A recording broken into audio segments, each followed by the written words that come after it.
I'm John Bennett, Roll Call's White House correspondent. This week, President Obama was fairly quiet, as you might expect. He's beginning to, you can really feel over at the White House, they are beginning to wrap up his second term. The White House did this week spend a bit of time with reporters kind of posturing for the year-end, not the year-end spending bill, this will be a government averting spending bill that Congress will pass in the next few weeks. Some Republicans on the Hill want to pass something that will go maybe as far as the end of April, maybe into May, and then let the Trump administration negotiate with them something to last the rest of the fiscal year. The White House wants something far shorter, and they're citing the Defense Department and saying that the military needs more budget certainty than they would get with something going in through April.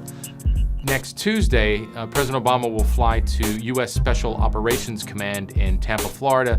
He's going to give a speech looking back at his counterterrorism strategy, and as he's done on other things, expect him to lay down plenty of markers for President-elect Trump.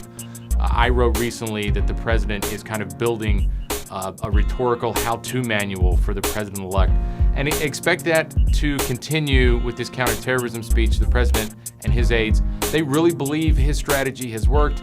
It's not a coincidence he's going to Special Operations Command. He has really used these elite warriors as one of the backbones of his counterterrorism strategy.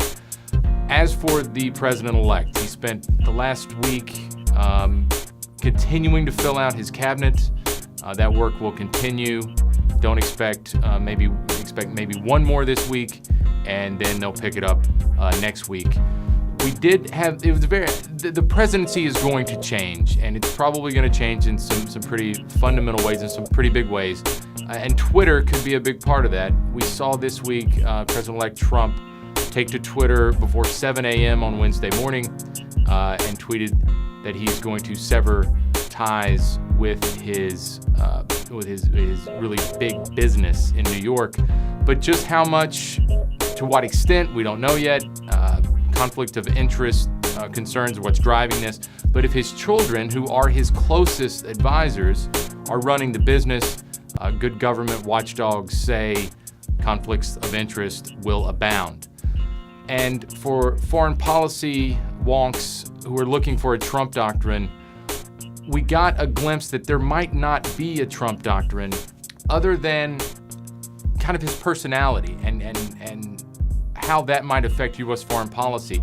For example, on Wednesday morning, he tweeted that the Somali citizen who carried out the attack at the Ohio State University should not have even been in the country. This is consistent with his talk of banning anyone from a Muslim country with terrorism roots from entering the United States.